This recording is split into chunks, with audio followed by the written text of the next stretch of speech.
金腰带属于中国，我会把金腰带留在中国。伊朗特种兵来中国扬言要当拳王，不仅在发布会现场一脸趾高气扬的对中国选手推推搡搡，还不断拍打中国小伙的胸脯，故意挑衅。中国小伙萨利曼并没有过多搭理他。不过在第二天的比赛现场，开局还不到半分钟，萨利曼用摧筋断骨的拳法打得对手肝肠寸断，干断8根肋骨，躺尸擂台。不过就在萨利曼高喊着必须要把金腰带留在中国时，一个大老黑立马站了出来。没错，观众朋友们，他就是眼前来自于乌干达的卢蒙亚乔赛亚。赛前他也是口口声声扬言要让我们中国小伙血债血偿，加倍偿还。这个大老黑来自于乌干达，理论上来讲啊，和伊朗应该没什么关系啊，但是因为他和这个伊朗的特种兵呢在同一个俱乐部训练，他便口口声声扬言他要复仇。他和那个伊朗特种兵啊，那真是狼狈为奸。这两个人啊是来我们中国赚着钱啊，还瞧不起我们。台上欺负我们中国选手，台下欺负我们的中国姑娘。我相信前者大家不会太多计较，而后者很多人啊根本忍不了。看这帮卑鄙的老外践踏和欺辱我们的中国姑娘啊，真的是令人感到愤怒。想一想都觉得恶心，主要是这帮家伙的繁衍能力啊实在是太快了。我们看一看现在的法国，60%以上都是黑人、黑皮肤。所以说，为了预防我们中国呀变成下一个法国，我们看眼前的中国小伙子啊，来自于新疆的萨利曼，霸气出山，年纪21岁，也就是20周岁，身高1.70米，臂展1.72米啊，生涯总战绩23战22胜12场 KO。可以说是我们中国新生代选手当中的，我个人认为啊最猛的一个，而且他的成长速度呀也非常之快，曾连续4年获得过新疆省的3大锦标赛冠军，以及目前他是昆仑决的拳王。好，这边双方比赛开始，我觉得就冲着萨利曼那一句啊，必须要把金腰带留在中国，我们就可以无条件的去支持他了。小伙很有野性啊，不像现在我们中国有一些人啊，年轻小伙子。这唱唱跳跳的，留着长头发啊，这个肤白貌美的，比女生啊还会打扮啊。像萨利曼这种年轻啊有血性的小伙子不多了。后腿的低扫，再踢，又一个。看萨利曼的比赛，观众朋友们啊要注意着重看他的腿法啊，他自己呢独创了一种碎骨腿法。顾名思义啊，就是踢断对方的小腿骨啊，主攻对方的小腿。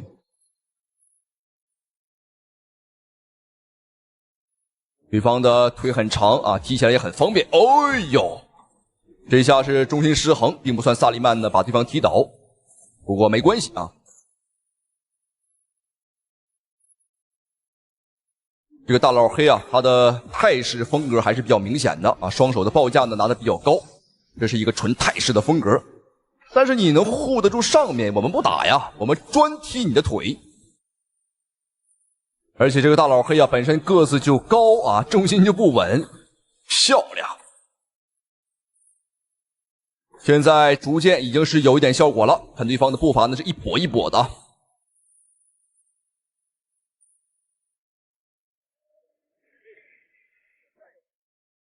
刚刚的换拳啊，萨利曼是有一点点吃亏啊。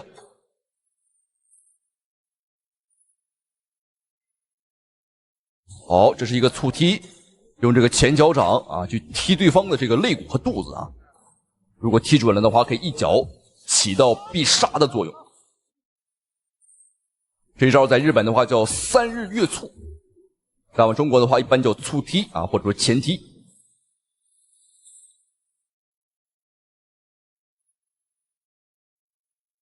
好，萨利曼的拳很猛，打得对方抬不起头了。漂亮，漂亮，连拳带腿，再见一个低扫腿。这个卢蒙亚乔赛亚在我们中国目前是4战全胜。这一场比赛，我希望萨利曼啊，干脆给他打废啊，给他打回乌干达。原本在乌干达连饭都吃不起的货色，来我们中国挣到钱了，就开始瞧不起我们中国人。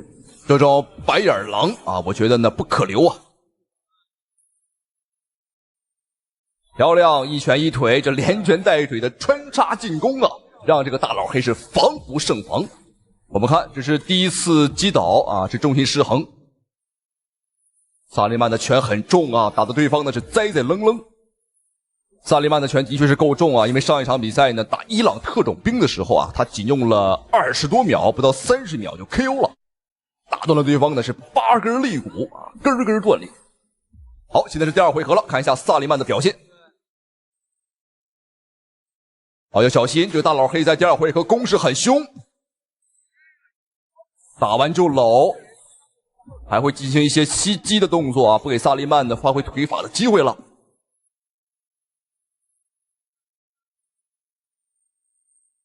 哦，情况不对，立马开搂，不想给萨利曼啊踢他腿的机会。对方出腿次数也不少啊，但跟萨利曼比起来的话，这个腿法的力度明显是不一样。我们是又快又狠。哦，漂亮，漂亮，漂亮！这一脚是，哎呦，踹到了对方的第3条腿，踢得好。既不让他赚钱啊，也不让他祸害我们中国姑娘。当然不是故意的啊，因为在搏击擂台当中呢，踢裆啊，这个也是不可避免的。扣分就扣分无所谓，我相信萨利曼是有绝对的实力啊，可以 KO 掉对手的。所以说分数对我们来讲无所谓。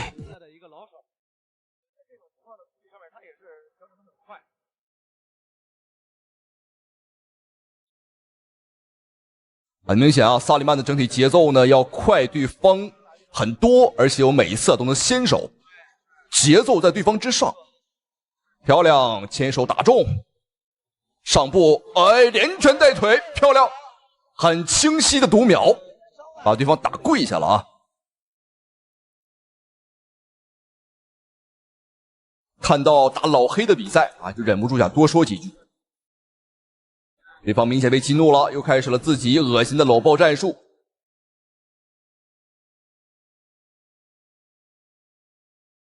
打法很脏啊！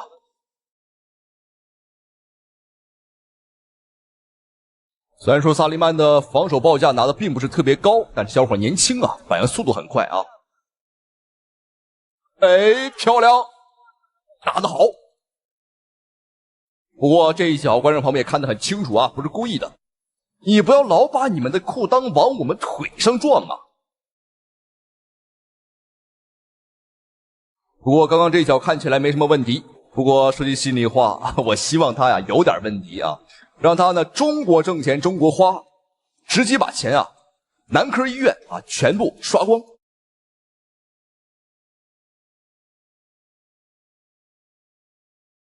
啊，对手控制到角落，萨利曼的攻势很凶，压迫感也很强。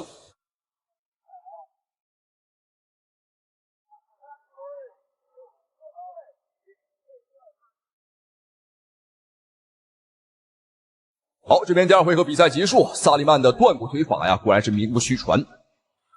第2回合双方的节奏都偏快啊，希望第3回合再快一点，我们直接啊 KO 掉对手，那是最好的了。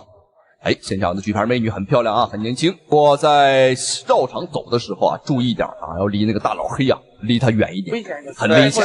踢着裆，好像也是来到我们的第3回合，是2支。对，这一回合不知道有没有 KO 啊？是。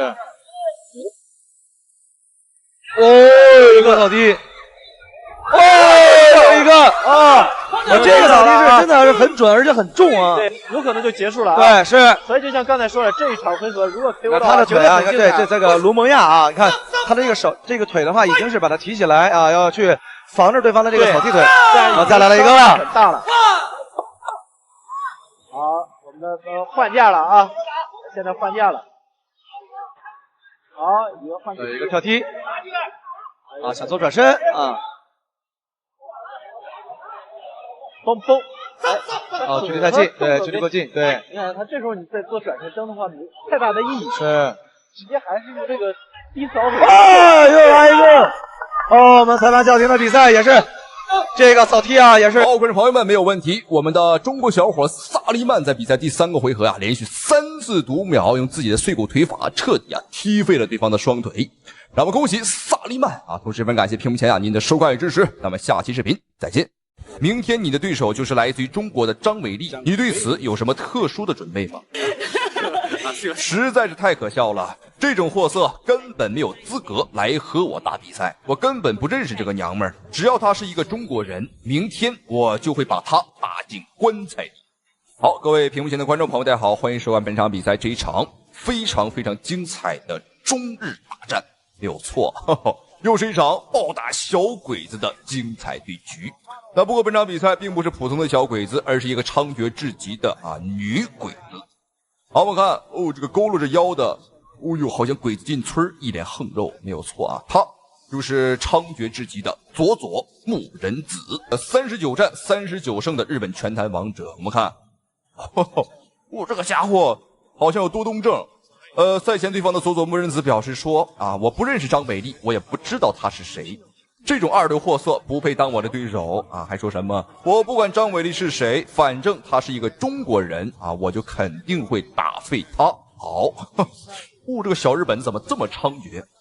这场比赛他猖獗的原因是因为这个主场是日本的主场所以说他呢是有着很大的优势，裁判、观众以及打分人员都是日本人所以说这场比赛对于张美丽来讲呢非常的不公平。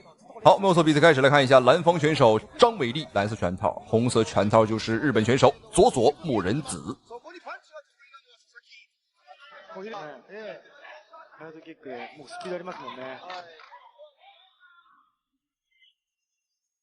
张伟丽凭借连续的腿技来把控双方的一个距离。张伟丽原本是练习散打出身，所以说他的腿法呢是非常的厉害。佐々木の顔面を捉えています。重いですね。重たい。いや、乗り込んできてますからね。ここがアウェーですから、もう倒すしかないということですね。そしてクラッシュがどういうリングなのかというのももうすでに理解しているというジャン・ウェイリー選手ですね。まずその横蹴りからこれからこの後。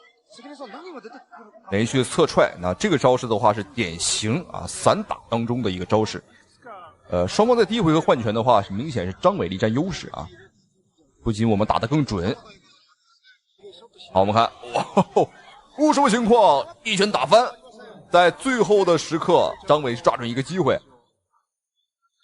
但是我们看对方的日本选手，他的恢复能力很快我现在甚至怀疑他已经是打了兴奋剂。那这个不太好说。两人的作战风格是很不同的对方是纯泰拳我们这边的话是散打加自由搏击。好，没有错，观众朋友们，比赛第一回合已经结束。确实有点蹊跷，对方的日本选手呢，这个家伙怎么这么抗揍？他的年纪这个比张伟丽大很多但是没有想到他的抗击打能力超乎我们的想象。好，第二回合，张伟丽还是以腿法去开路。その MMA の経験も4戦2勝ということですから芯も強いですね。そうですね。結構中国のサンダーベース。张伟丽这边的话是连拳带腿，整个打法上的话连贯性是非常的不错。我们看，这个日本选手的鼻血，我们看对方的鼻子流出了狗血，他被张伟丽打断了鼻梁。そうですね。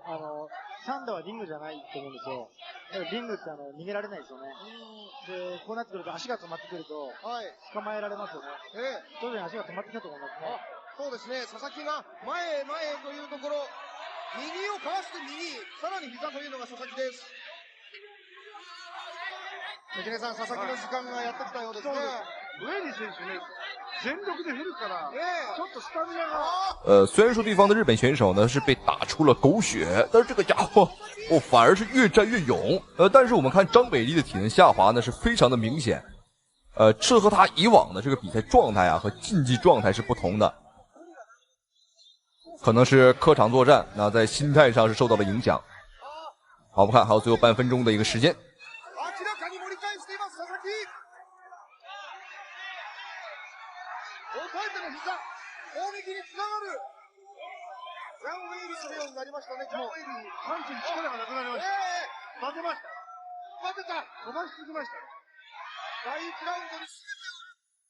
好，各位新的观众朋友们，比赛第二回合已经结束。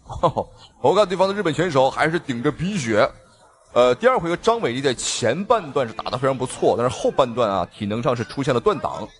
据说张伟丽在参加本场比赛之前，他是发生了一场高烧，而且呢，为了减重啊，他是48个小时没有睡觉啊。所以说现在的话，他可能是有点低血糖。好，我们来看一下最后一回的表现。好，连续侧踹，通过这样的一个战术和对方把持距离。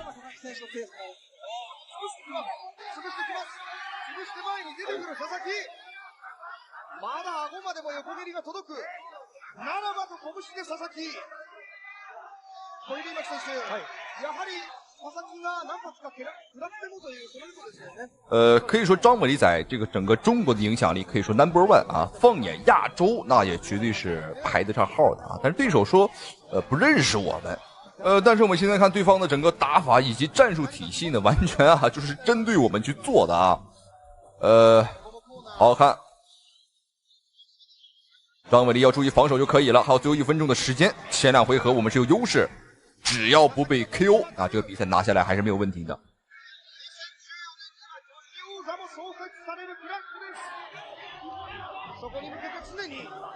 好，张伟丽还是有反击的能力，但是呢，他的拳速啊是慢了下来。这个时候就不要拼拳了啊！最后的30秒，张伟丽是一个看到日本选手绝对不可能防守的这么一个性格。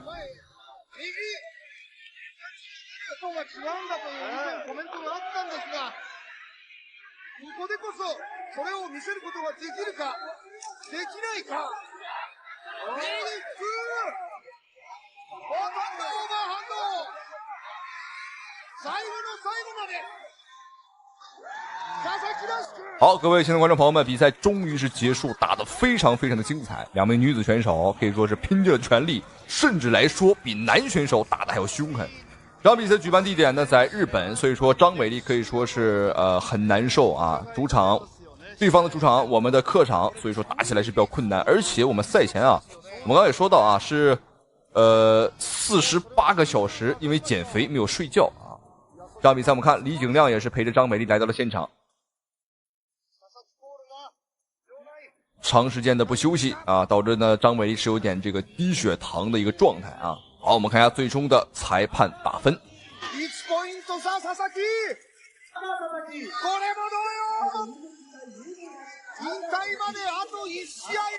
好，这场比赛非常的可惜，可能说张伟丽的状态并不是很好，但是虽败犹荣。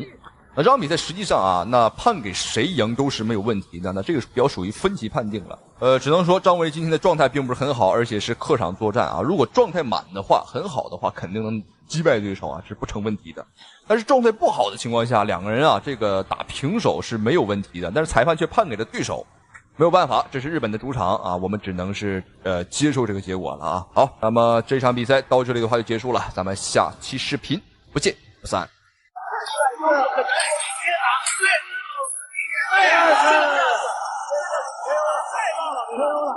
巴西拳王不讲武德，竟然使用明令禁止的足球踢猛踢中国小伙的后脑，被惹怒的中国小伙拳拳爆头，直接将对手打飞出擂台，大快人心。有请蓝方，来自巴西的 Bruno Miranda。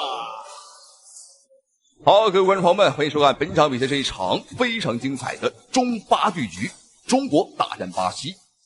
好，我们看一下顺便出场的选手，这还跳了小舞，看他满脸春风，满脸得意，没有错，他就是来自于巴西的拳王米兰达。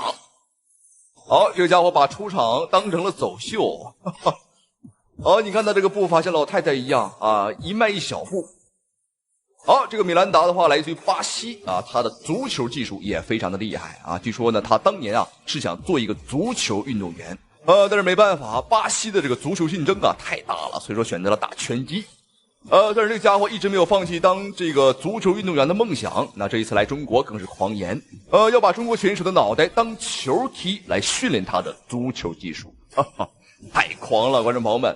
好，这个米兰达的话是33岁啊，一位拳坛老将了。上场战绩36胜18负2平。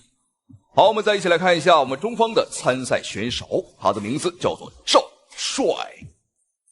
赵帅这个小伙子非常的年轻啊，也是我们中国散打界的一颗冉冉升起的新星。而且最重要的是，他才19岁。观众朋友们，才19岁，的确是非常的年轻。在我们看来，他是一个英勇无畏的小将，但是在对手看来啊，赵帅是一个毛还没长齐的小孩儿啊。对方呢不止狂，还狗眼看人低。好，观众朋友们，这场中巴对局千万不要错过了。我们看赵帅的气势上完全不输对手，但是这个年龄上啊，的确是小一些，作战经验上来讲也是少一些。当然我觉得没关系啊，我们的这个毕竟年轻啊，长江后浪推前浪，我直接把对方啊拍在沙滩上就行了。好，废话少说，比赛开始。黑色拳套，红色战袍，中锋选手赵帅，19岁，一位散打小将。上战绩目前的话是2战全胜啊。对方的话是米兰达，浑身上下纹龙画凤。这后背纹了是啥？仔细一看，这是土豆炖鲤鱼吗？还是什么东西？但是仔细一看的话，更像是茄子炖豆角啊。好，不要少说，看一下双方选手的精彩对局。以泰拳为主，所以在一开场的时候呢，他的低扫明显的有态势风格，连续3次打击在了红脚的支撑点上。对，这是他的可能主要的进攻的套路。但是赵帅自己赵帅发也非常棒，刚才有2个前手的刺拳击中了对手，而且后手拳应该也是打到了对方的防守线里边。好，我们看赵帅这个小伙子的确是年轻啊，打法呢是非常有冲劲儿啊，非常的猛。他不在乎对方是什么战绩啊，什么拳王，你看乱拳打死老师傅，说的就是这个场景。好漂亮，接腿后的重击，哎呦，这个接腿太漂亮了，对方也是有些招架不住。而且仔细看赵帅的拳法呢，还有一些这个俄式大轮摆，有点俄罗斯这个战斗民族的风格了。若有击中，若有击中。米兰达拳转。从他们2位的体型来看呢，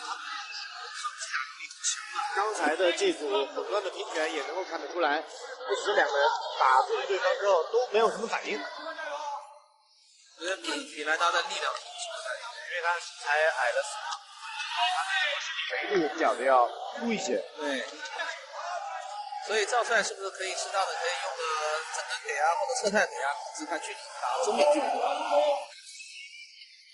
其实到目前来看，比赛这是一个态势。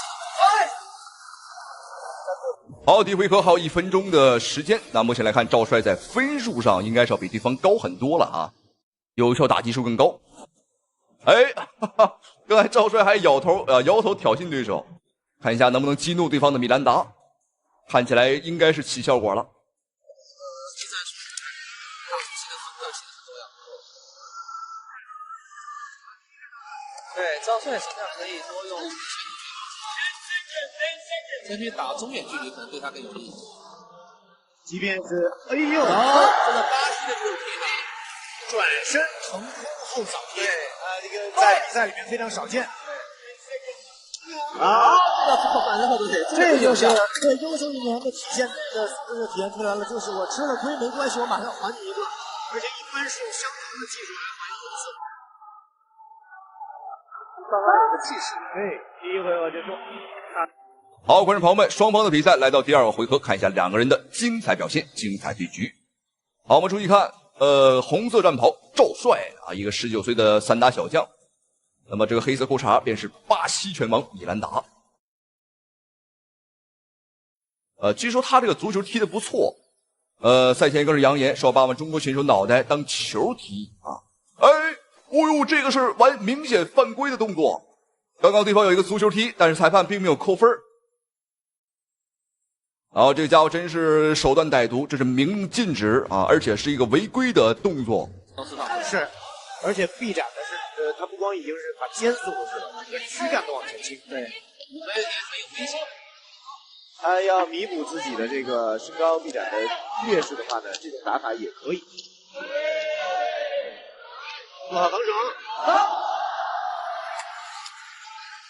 第2回合开局1分钟，对，开局1分钟之后，好像赵帅挨的有效的打击多了一点，比第1回合有所提升。对，还是没有距离给。是因为他的意图是似乎是我支撑腿挨一个低扫踢之后，冲进去换个拳，对，冲进去打拳。哦，转身摆臂，扫到了，没有杀伤，扫到了。我们看这一回合，赵帅表现的是非常的冷静啊，打法上也是哦，找机会还是得打。不好意思啊，我看起来是挺冷静，但实际上呢，赵帅这个丝毫不想冷静啊，但是要小心自己的前支撑腿，被这个米兰达呢是连续踢中好多次了啊。你看这个扫踢呢是一个积累性的伤害啊，越踢呢这个伤害是越高的。刚开始没事，那后边可能就受不了了。看一下赵帅怎么处理。他的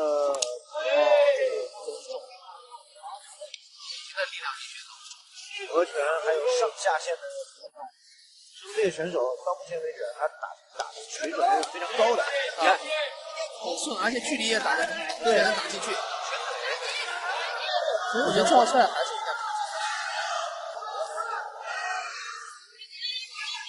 可以用一下正蹬或者侧太腿，距离不是也可以支持。当佩雷要是2次扫摔倒了，对，那么有1次转身后蹬非常漂亮，转身后蹬，然后就是双方同时的变形，很戏剧性，对，很戏剧性，像默契。好，这么好，变形。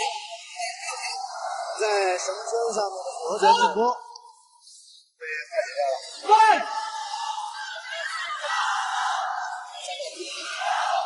好，这个是相差了个动作。好，观众朋友们，对方把这个踢足球的招式啊都拿出来了，倒挂金钩啊，舍身踢，有点意思啊。对方真是把这个比赛当踢足球了。好，第2回合比赛结束。好，我们注意看对方这个足球踢哦，你可以看到，真是下狠手啊！我觉得这种人完全可以给他禁赛啊，以后不要让这种人来中国参赛，的确是太坏了。好，观众朋友们，看一下双方第3回合的精彩表现，精彩对局。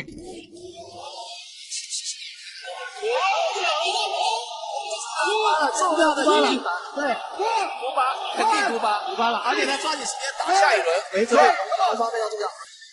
所以从我们这个角度啊，大家在这是一个非常明显，这也是这个搏击的魅力。看，赛就是很难说，接着打，对，这个时候1点，对。好，观众朋友们，精不精彩，解不解气？对方扬言说把我们中国选手脑袋当球踢，结果自己啊脑袋反被当成沙袋一样暴打。我们看对方，哈哈，都打飞出擂台了，这算是进球了吗？观众朋友们，算是进网里了是吧？这场比赛让我们恭喜赵帅进球了啊！好，同时非常感谢屏幕前您的收看与支持，好，咱们下期视频再见。200斤少林金刚罗汉终于出山，杀入危险重重的菲律宾擂台，挑战浑身肌肉的菲律宾拳王。大开大合的少林拳法，再配合上少林铁头功，连轰上百拳，对手根本招架不住，让全场老外彻底傻眼。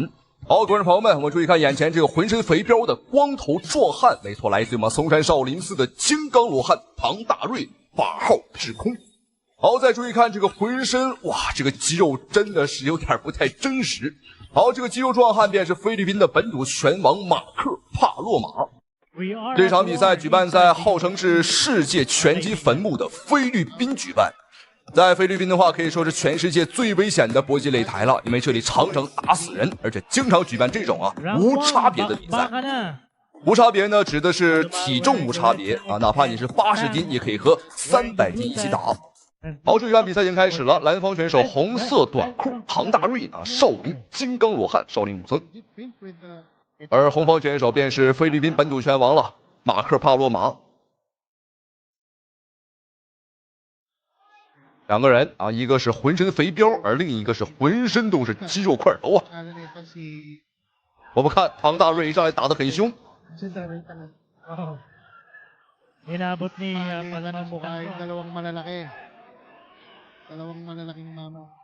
大开大合的少林金刚拳，感觉把对方已经有些抡懵了。哦，注意看这个马克，这个脑袋后边留了根小辫儿啊。难道这是晚清余孽吗？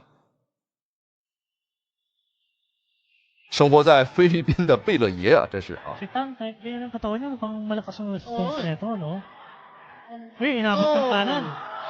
哦，唐大瑞吃了好几拳，但是他扛住了。少林铁头功可不是跟你开玩笑的。哇，我们看唐大瑞完全不防守，大开大合，左右开抡，一个字儿，那就是干。 Medyo nakikita natin yung gigil ni Palomar dito. Parang ayaw niya nasasaktan sana. Oo. Nagigil yung bawi niya. Medyo nailang na si Tang. Dahil na malamang naramdaman niya yung punches niya. Another one, a jab. Pumasok. With a belt like that. 作为少林弟子，可以说抗击打能力啊，观众朋友们那是基本功。但是貌似唐大瑞他浑身的肥膘啊，能让他的抗击打能力更上一层楼啊。 Short, but again, yeah. Kahapon sa weigh-ins, talagang para akong na-cover ng ulap during the weigh-ins. 这场比赛，观众朋友们千万别眨眼，重磅级的比赛啊，随时都有可能产生 KO。 parang nagigil na. Tinataan ni Palomar sa boxing kung laban ito. Jab, pumasok yun. 哦，小心，唐大瑞吃到了一个后手拳。 不过这个下巴，哦呦，这是钢铁下巴吗？菲律宾拳王马克尝试从各个角度打肚子、打脖子啊、打下巴、打脑门啊，都打不动，并不是对方的力气不够大，而是唐大瑞的抗击打能力太恐怖了。你看，就是打不动。 Alam mo, most of the Chinese fighters I know and who competed sa URCC, matitibay ang mukha. 这个马克频频使用激将法，不断去刺激唐大瑞。但是少林金刚罗汉毕竟是和尚啊，心态上来说呢，应该是很稳。毕竟要做和尚，想出家的话，最基本的要做到四大皆空。所以说，想激怒我们没那么轻松。好，这边比赛第一回合已经结束，双方的比赛的确非常精彩啊！唐大瑞虽然说分数不占优势，但气势这一块已经打出来了。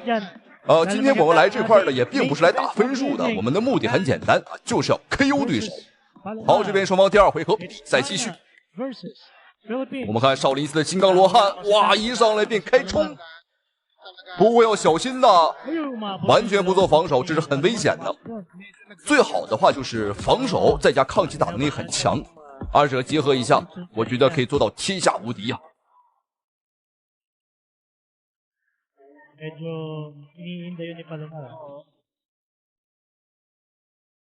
唐大瑞的打法风格和他的这个外形，观众朋友们真的是一模一样啊，非常的粗犷啊，非常的这个狂野。 有一种这个鲁智深的感觉。哦，马克受不了了，想过来摔。比赛规则呢是综合格斗规则，可以打站立，可以打摔跤。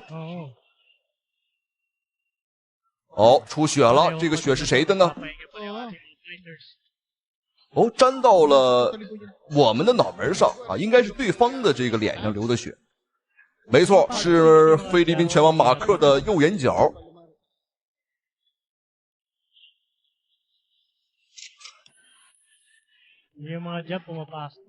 好，继续大开大合。哦，唐大瑞小心，有些晃了，有点晃。哦，反手一拳，对方晃了。Oh my goodness! What happened? 唐大瑞武松打虎。哦，对方已经没有能力反抗了，比赛结束。哇，非常精彩！客场作战，少林武僧拿下了胜利。这是唐大瑞第一次打比赛，而且还是第一次出国打比赛，真的是非常不容易。虽说是习武中人，实力很强，但毕竟是比赛呀，比赛是有规则的，对我们的功夫啊，对我们的实力有着非常大的限制。在上场之前，唐大瑞只提了一个要求，如果打赢了之后啊，必须把5星红旗给他披上来。虽说是少林弟子，少林出家中人，但他毕竟还是一个中国人。好，恭喜唐大瑞，咱们下期视频见。